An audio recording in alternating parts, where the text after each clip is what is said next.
오늘 거룩한 주일을 맞이하여 주님 앞에 나와 몸과 마음과 정성을 다하여 예배드리는 여러분 모두의 하나님의 축복이 함께 하시기를 주의 이름으로 축원을 드립니다.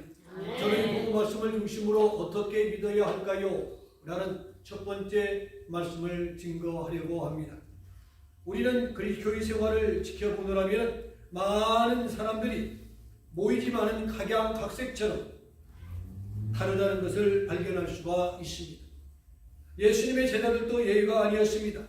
베드로, 요한, 야고보, 마태 등은 예수님의 제자였지만 선생님을 따르고 섬기는 태도나 방법은 각각 다르다는 것을 발견할 수가 있습니다. 운전하는 모습을 보면 그 사람의 성격을 알 수가 있습니다. 운전대만 잡았다면 씩씩거리며 과속을 일삼고 추월하는 사람이 있습니다. 이런 사람은 성격이 불같이 급한 사람이라고 합니다. 그런가 하면은 반면에 아주 살아온 짐승을 다루듯이 조심스럽게 운전하는 사람이 있습니다. 그런 사람은 성격이 아주 차분하다라고 표현을 합니다. 중요한 것은 운전도 세상 사는 것도 습관이 크게 작용한다는 것을 우리는 알아야 합니다. 추월하는 것이 습관이 되어진 사람은 추월해야 무엇이 풀려요?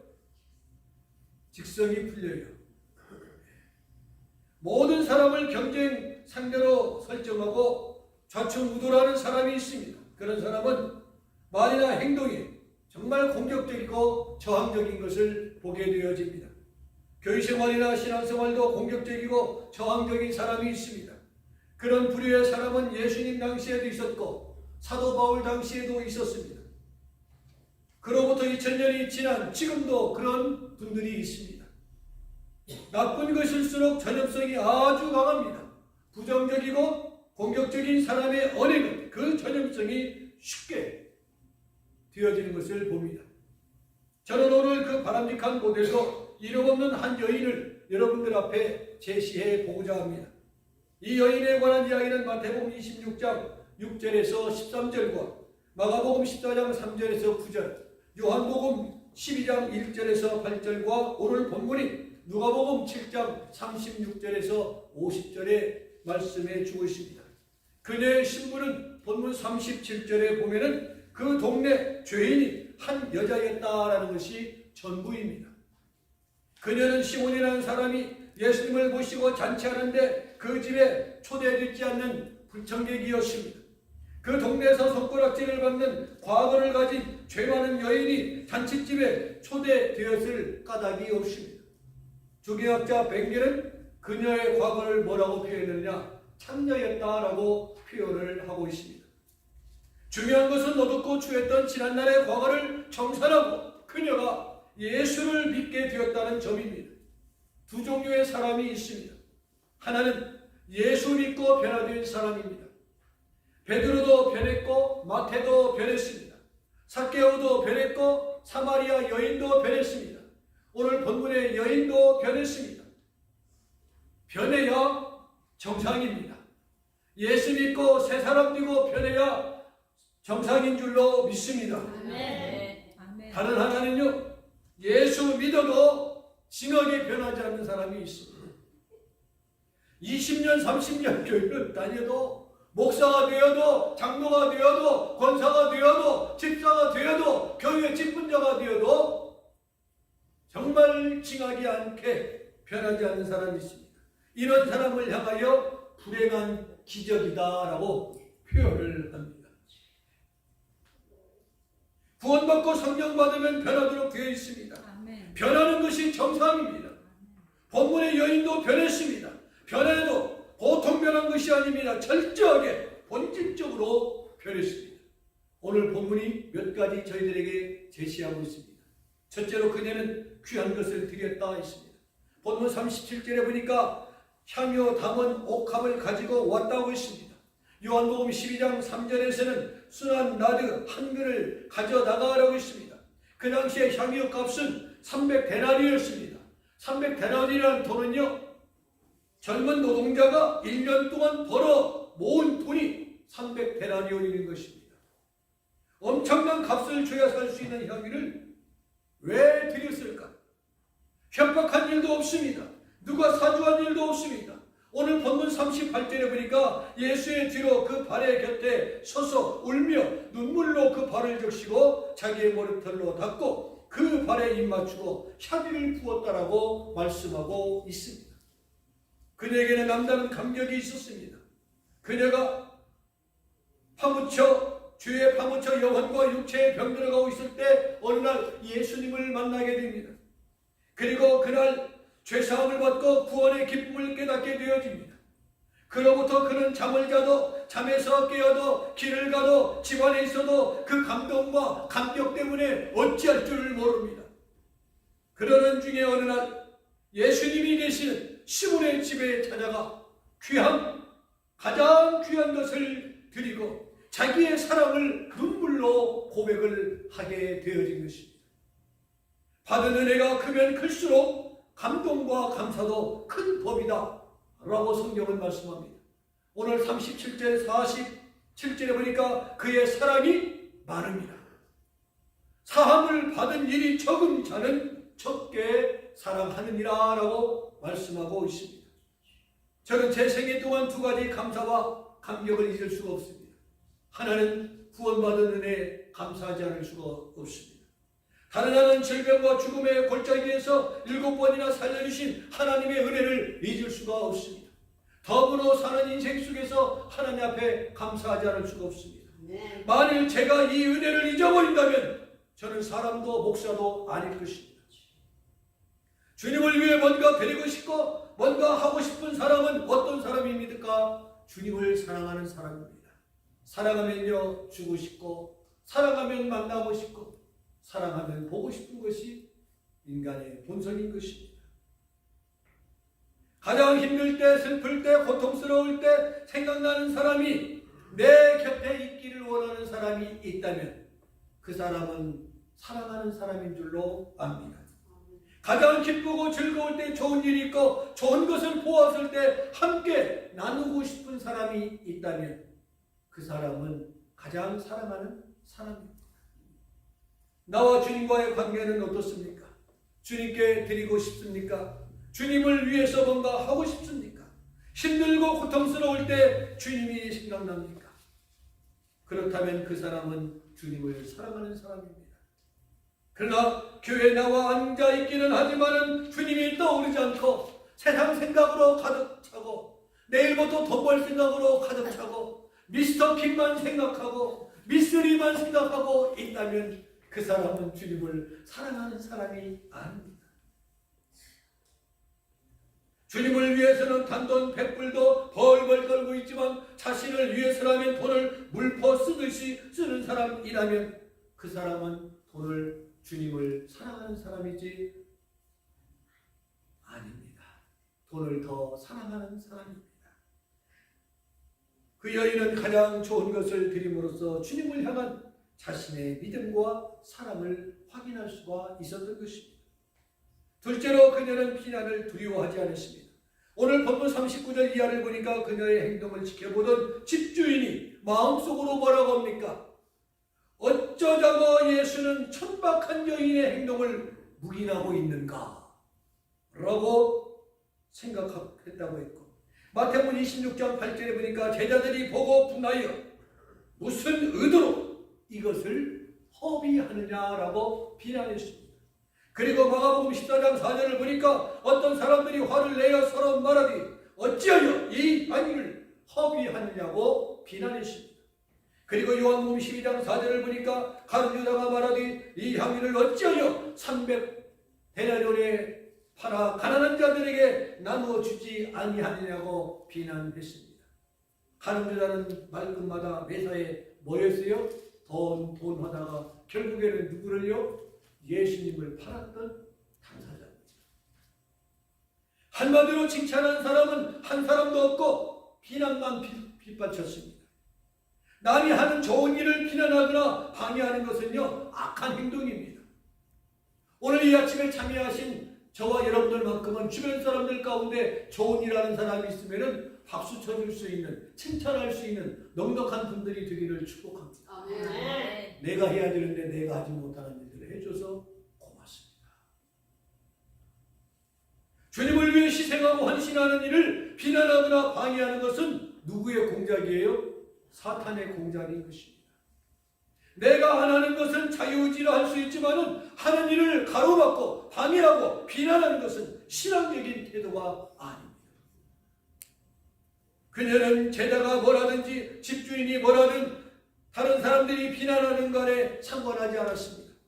자기 할 일을 했고 자기 길을 갔습니다. 이유는 주님을 사랑하고 섬기는 것은 인간이 할 수 있는 일 가운데 가장 귀하고 아름답고 그 은혜가 너무나 고마워서 자연스럽게 최고의 것으로 주님을 섬긴 여인이었습니다. 스위스가 낳은 세계적인 정신의학자 칼 융의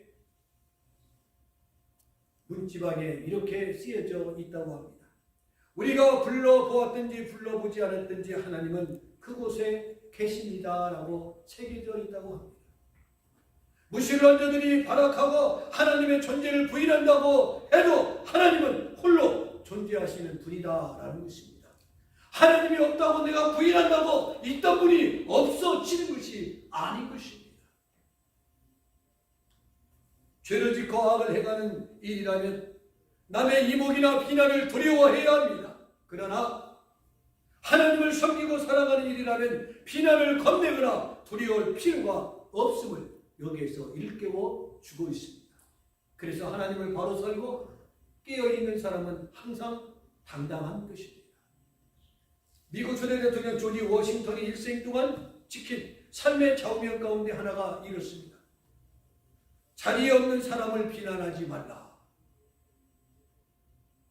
사석이나 공석이든 그 자리에 없는 사람을 비난하는 사람은 신사적인 사람이 아니다라고 했습니다. 그리고 또 한 가지, 흉터를 빤히 바라보거나 그게 왜 생겼어요? 라고 묻지도 말라는 것입니다. 뭐 하지도 말라고요? 묻지도 말라고. 왜 목사님 거시기에 이게 벨벳을 바르고 왔을까? 빤히 바라보지도 말고 물어보지도 말라고. 친숙해지면 어제 저녁에 냉장고 문을 열다가 콕 찧어서 데미지가 생겼다라고 말할 것이니까. 흉터를 빤히 보거나 왜 그렇게 생겼냐고 묻지 말라는 것. 남의 아픔을 건들리지 말라는 것입니다. 건들지. 그래서 제가 종종 말씀드리죠. 새로 오시는 분들에게 묻지도 말고 알려고도 하지 말라고. 친숙해지면은 자기가 스스로 다 말할 때가 옵니다. 그때까지 우리는 기다려줄 뿐인 것입니다. 여러분이 알아서 어쩌자고. 그렇죠. 상대방의 아픔을 꼭 건드려야 속이 시원합니까? 그렇지 않지 않습니까? 그래서 알려고도 말고 물끄러미 바라보지도 말고 하지 말라는 것입니다. 늘 불평과 불만과 비난으로 사는 사람이 입에 버커을 문 채 누군가를 비난하고 있었습니다. 듣고 있던 천사가 물었습니다. 누굴 그토록 호되게 비난하고 있느냐? 내가 제일 싫어하는 사람을 비난하고 있습니다. 그게 누군데 그토록 싫어하느냐? 이름은 잘 모르지만 얼굴은 분명히 제가 압니다. 저 거울을 보십시오. 거울 속으로 걸어오고 있지 않습니까? 나는 저 사람 꼴도 보기 싫습니다. 탐스러운 입, 독사 같은 눈, 거들먹거리는 태도, 축 붉어진 배, 도둑고양이 같은 발음 걸음걸이, 풍기는 입냄새, 꼴도 보기 싫습니다. 그때 천사가 말합니다. 잘 보거라. 저기 저 거울 속으로 걸어오는 사람은 바로 너 자신입니다. 좋은 일을 하는 사람이나 주를 위해 헌신하는 사람을 절대로 비난하지 맙시다. 그리고 비난을 받더라도 겁내거나 주저하지 맙시다. 주님을 사랑한다면 내가 하는 일 끊임없이 계속할 수 있는 여러분이 되시기를 바랍니다. 네. 그것도 위풍당당하게 주님을 섬기고 사랑하고 자기 일에 열중하는 여러분이 되기를 축복합니다. 네. 셋째로 구원받았으니 평안히 하라 했습니다. 네. 오늘 본문에 보면은 그 그날 그 여인이 받은 은총은 평안의 은총이었습니다. 오늘 본문 50절에 보니까 내 믿음이 너를 구원하였으니 평안히 가라고 했습니다. 평안히 가라는 말씀은 두 가지 뜻이 있습니다. 그것은 평안을 향해 가라는 것과 평안과 함께 같이 가라는 것입니다. 내가 너에게 평안을 주노니 그 평안과 함께 영원히 평안을 향해 가라라는 것입니다. 어떻게 믿었느냐, 어떻게 일했느냐, 어떻게 살았느냐 하는 것은 결과가 답해주는 것입니다. 정말로 예수님을 바로 믿고 사랑했다면 그 이 여인처럼 평안히 은총이 충만할 것입니다. 그것이 주님을 위한 일이었다면 마음의 평안이 될 것입니다. 주님을 사랑하고 그 은총의 감격 때문에 시간을 바치고 물질을 바쳤다면 마음이 평안하여 충만하여질 것입니다. 그러나 그것이 아니었다면 교회를 다니고 직분을 받고 일을 해도 마음이 평안하지 아니할 것입니다. 성도 여러분은 나는 어느 쪽에 속합니까? 평안을 너에게 주노라. 세상이 줄 수 없는, 세상이 알 수도 없는 평안을 내게 주노라 라는 이 노래는 요한복음 14장 27절을 주제로 가사로 만든 찬양입니다. 이 평안이 여러분에게 차고 넘치기를 주의 이름으로 축원을 드립니다. 이제 말씀을 마치겠습니다. 제가 좋아하는 햄버거가 있습니다. 1번은 아일랜드 하와이안 버거입니다. 하와이안 버거는 파인애플이 들어간 달콤한 데리야끼 소스가 들어있는 버거입니다. 2번은 인앤아웃 햄버거입니다. 그것도 더블 버거를 아주 좋아합니다.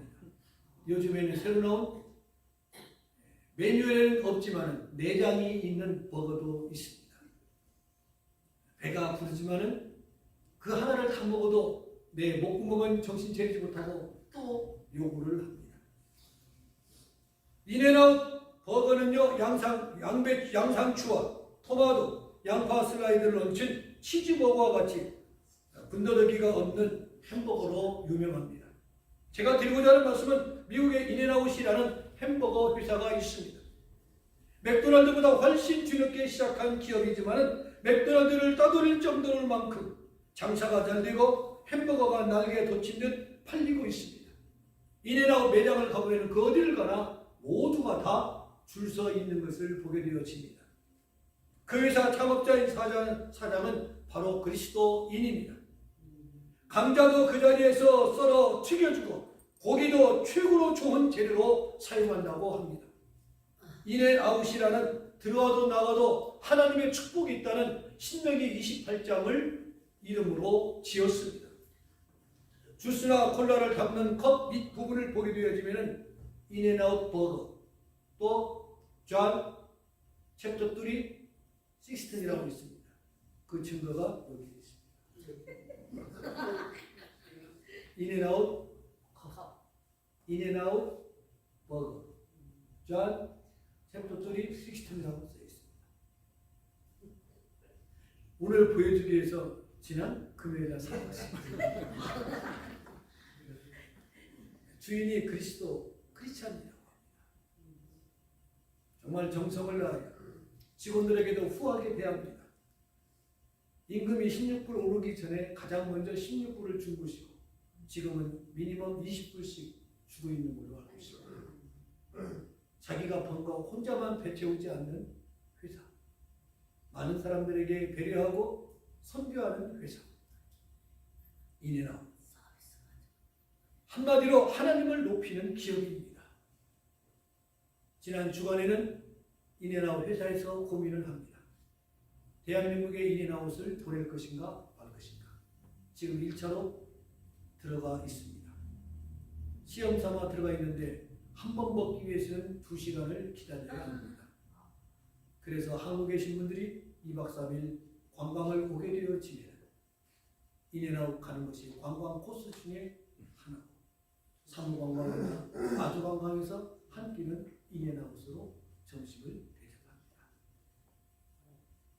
기업인은 회사에서, 교수는 대학에서, 정치인은 정가에서, 직장인은 직장에서, 학생은 학원에서 주부는 동네에서 하나님의 영광을 드러내야 할 줄로 믿습니다. 하나님의 영광을 가리지 맙시다. 모든 영광을 하나님 앞에 돌립시다. 모든 영광을 하나님께 돌리는 성도 여러분이 되시기를 주의 이름으로 축원을 드립니다. 모든 영광을 하나님께 All glory to God이라는